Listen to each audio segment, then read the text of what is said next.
This is Plant-Based Briefing. What food justice is and why it matters explained, Part 2 by Hazra Khatoon at sentientmedia.org. And I'm your host, Marian Erickson. This is the Plant-Based Podcast where I curate, get permission, and narrate a variety of articles on healthy, compassionate, and sustainable living in about 10 minutes or less every weekday. Today's article would have been longer than that, so it's been split into two parts. I read Part 1 yesterday, so go back and listen to that first, and then jump back here for Part 2. And now let's get to today's Plant-Based Briefing. What food justice is and why it matters explained, Part 2 by Hazra Khatoon at sentientmedia.org. What is the food justice movement? Nutritious food should be a right, not a privilege. Pledging allegiance under this motto, communities come together to voice against injustice regarding food production, ownership, taxation, and distribution. Here are 3 levels on which food justice works. 1. Black-led food justice organizations. Many organizations, such as the Black Food Sovereignty Alliance and National Black Food Justice Alliance, provide food for Black people who are suffering from food insecurity. They work to remove the barriers that prevent Black people from getting nutritious food. Number 2. Indigenous food justice. Traditional knowledge and practices of land and culture form the foundation of Indigenous food systems. This foundation is a way of paying respect and honoring the traditional practices of the land and its earliest dwellers. There are 3 main components to Indigenous food justice: protecting the rights of Indigenous land and water, assisting farmers and promoting Indigenous food security, and self-determination. Number 3, food worker justice. Food worker justice works to improve food workers' working conditions and rights, as these laborers are frequently underpaid and have few benefits. According to Real Food Media, 8 of the 10 lowest-paying jobs in the U.S. are in the food chain. Ironically and particularly unjustly, workers in the food system are twice as likely to experience food insecurity compared to those in other industries. Food worker justice focuses on ensuring fairness and dignity for those who maintain the smooth operation of our food system. Examples of the food justice movement in action. From its origin until today, the food justice movement has inspired people to take action to achieve a just food system. Here are a few examples. Number 1, advocating for agroecological farming. Some food justice advocates promote sustainable farming through agroecology. The practices and methods used in agroecology emphasize nature-based sustainable farming practices rather than technological advances. Agroecology is typically best suited for small-scale farms, as the approach recommends growing food with minimal pesticides. Number 2, championing food education. Providing knowledge about healthy foods is one of the main agendas of food justice, as is educating children about healthy food choices. Food education should go beyond healthy food choices, however, to include the tenets of food justice and food sovereignty. Number 3, defending food workers' rights. Food justice recognizes the labor and rights of those who work to get the rest of us our food. It advocates for rights related to working conditions, wages, policies, and ownership. Plus, it promotes respect for those who make it all possible, the farmers. Number 4, ensuring equal opportunity. The next area of work is eradicating the barriers that are causing unequal distribution of food. Food justice seeks to ensure that no human suffers from a lack of food due to cultural, religious, financial, or racial discrimination. Number 5, expanding food access.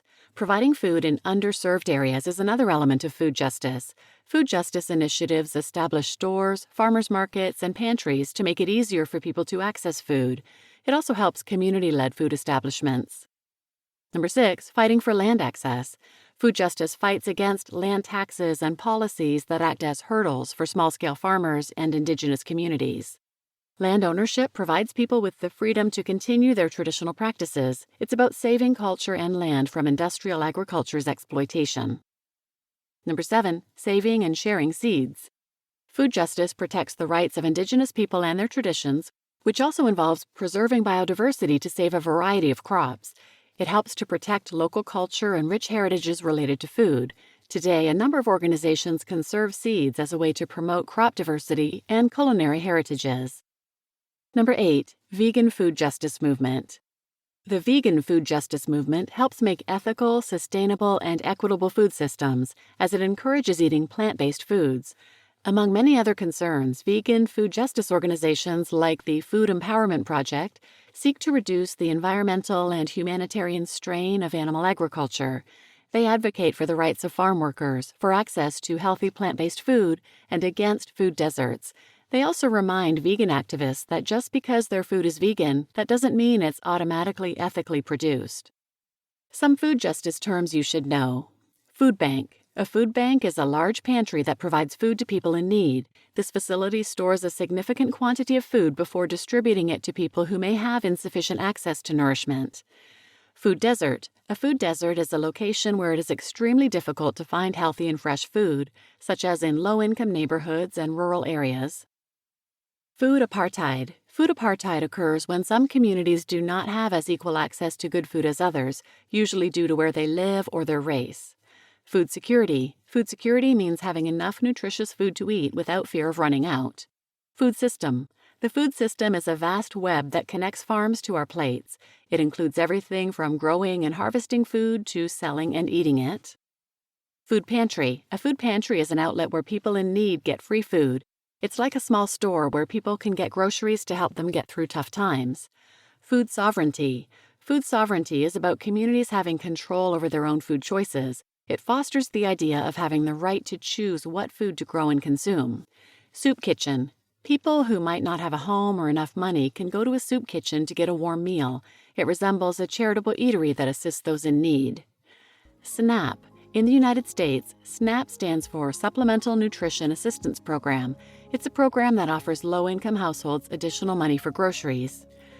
And food waste. Food waste is the food that ends up in the trash because it isn't consumed. The bottom line, food justice started with a simple aim to ensure everyone has equal access to food, but it has evolved into something much bigger, seeking to revolutionize every aspect of our unjust food system. You just listened to What Food Justice Is and Why It Matters, Explained, Part 2 by Hazra Khatoon at sentientmedia.org, and I'm your host, Marian Erickson.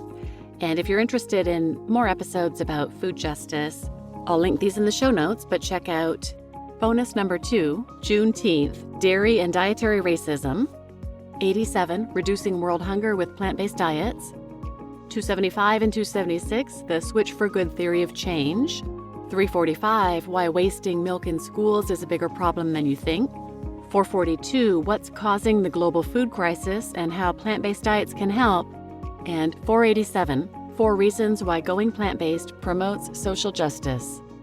So please share this episode with anyone who might benefit, and thanks for listening.